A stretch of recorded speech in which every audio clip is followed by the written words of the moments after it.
Assalamualaikum warahmatullahi wabarakatuh.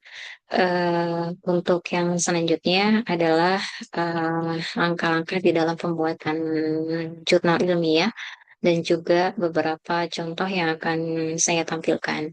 Jadi di sini melanjutkan dari pertemuan yang selanjutnya untuk mata kuliah penelitian sistem informasi. Nah, jurnal ilmiah itu sendiri memang masuk ke dalam kategori publikasi yang tentunya berisi terkait mengenai artikel yang diterbitkan oleh institusi akademik dan juga atau organisasi profesi secara berkala. Dan biasanya artikel itu sebelum dipublikasi akan melalui proses peninjauan dan juga penyuntingan terhadap dari tim editor ataupun reviewer.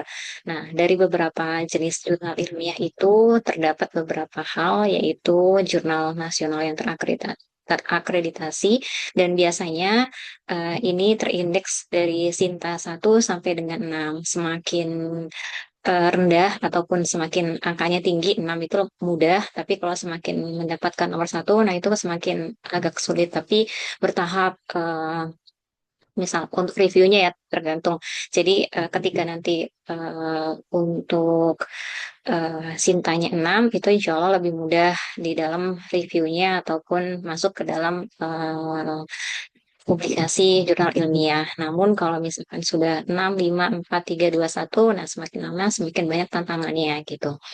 Kemudian yang kedua, tadi yang pertama adalah jurnal nasional terakreditasi, dan yang kedua adalah jurnal nasional yang tidak terakreditasi. Nah, ini lebih mudah lagi gitu, karena memang belum terindeks dari Sinta 1 ataupun sampai dengan Sinta 6. Dan yang terakhir, itu adalah jurnal internasional. Nah, ketentuan di dalam membuat jurnal itu ada beberapa hal gitu. Di antaranya, nanti saya langsung implementasikan di dalam contoh saja gitu ya. Dan ketentuan itu pun ada beberapa langkah yang memang harus kita lakukan. Di antaranya yang sudah saya tampilkan ini. Nah, ini adalah yang pertama, yaitu adalah judul. Tentukan dari judul, teman-teman mau eh, mengangkat judul tentang apa. Tapi sebelum kita mengambil tentang judul, tentunya kita harus mengetahui terhadap kenapa sih kita ambil judul ini, latar belakang masalahnya apa gitu. Nah, ini contohnya adalah analisis tingkat pengangguran. Oh, maaf, bentar. Saya ambil contoh yang ini. Nah, ini yang sudah terpublikasi gitu dari prediksi banjir di kota Pontianak, kemudian menggunakan metode decision tree C45, karena kan kita nanti menggunakan metode data miningnya, yaitu salah satunya eh, metode algoritma C45. Nah, ini judulnya. Eh, nah, kemudian nanti di dalam setelah judul itu sudah didapat, maka sebelum kita mengerjakan abstraksi, teman-teman bisa mengerjakan terlebih dahulu masuk ke dalam kategori pendahuluan ataupun latar belakang. Nah, di sini untuk latar belakang itu sendiri memang ada ketentuannya. eh, dan di latar belakang ataupun pendahuluan. Nah, ini nanti penyampaiannya memang secara jelas gitu permasalahan yang ada dari judul yang memang sudah diangkat. Kemudian mencari literatur yang relevan terhadap judul yang sudah ditetapkan. Kemudian apalagi pendekatan ataupun solusi yang diusulkan dan juga nilai baru dari penelitian yang memuat inovasi.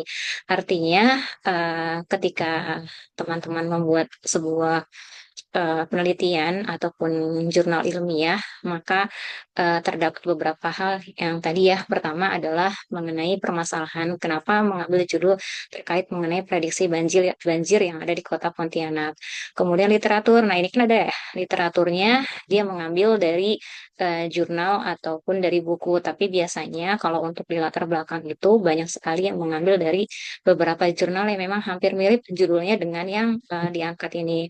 Kemudian memuat daripada pengembangan dari penulis yang saat ini. Ketika kita sudah membaca dari literatur ataupun jurnal yang sebelumnya, nah hal apa yang memang memuat inovasi dari jurnal yang saat ini mau diangkat gitu. Jadi mesti adanya pengembangan di dalam jurnal ilmiah yang saat ini mau dibuat. Kemudian setelah pendahuluan, memasuki bagian kedua itu adalah metode penelitian. Nah, di dalam metode penelitian, teman-teman juga mengetahui terhadap alur ataupun kronologis penelitian, baik itu dari desain penelitiannya, kemudian prosedur penelitiannya, dan juga dalam bentuk algoritma. Nah, di sini kan nanti teman-teman akan lebih fokusnya adalah menggunakan algoritma C45 dan bagian salah satu dari data mining. Dan di sini kalau berdasarkan contoh, ini dia mengambil dari kutipannya Abror tahun 2023.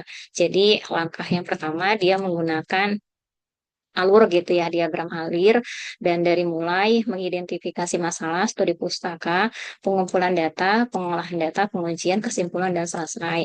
Nah, nanti dari diagram alir masing-masing tersebut, maka dijelaskan per masing-masing yang memang sesuai dengan judul yang diangkat.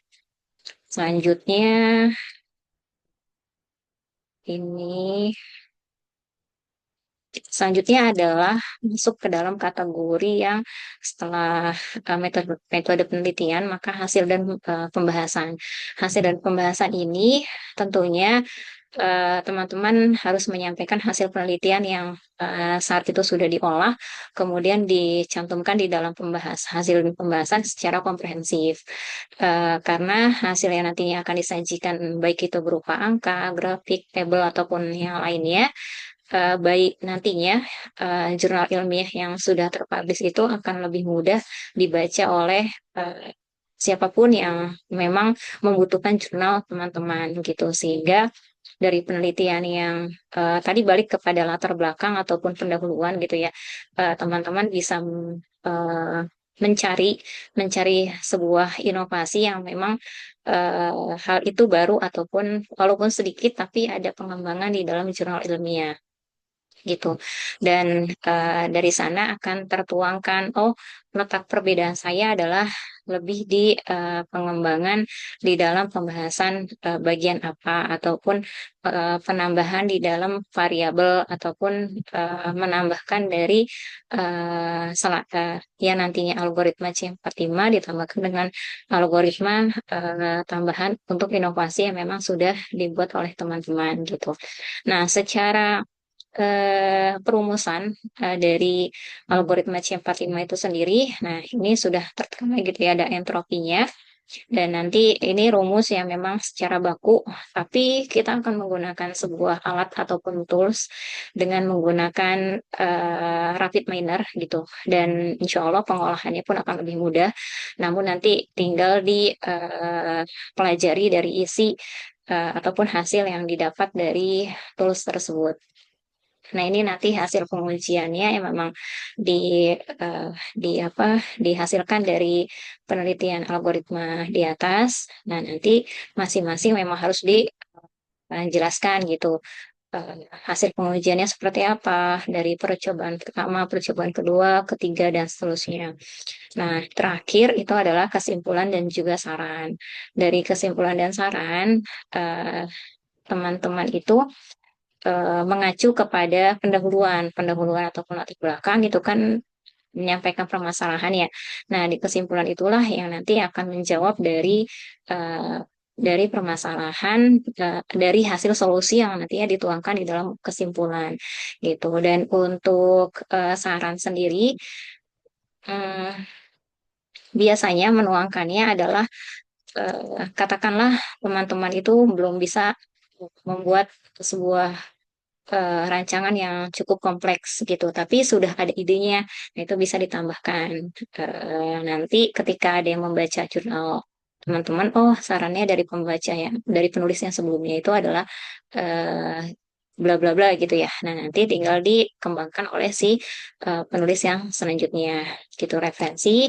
Nah, ini referensinya adalah minimal ada 10 ya. Dan untuk referensi dipergunakan dengan menggunakan aplikasi Mendeley. Jadi supaya langsung kedetek untuk referensinya bersumber dari mana. Gitu. Ini contohnya dan contoh yang selanjutnya yang memang pernah dikerjakan oleh kakak kelas eh, teman-teman semuanya.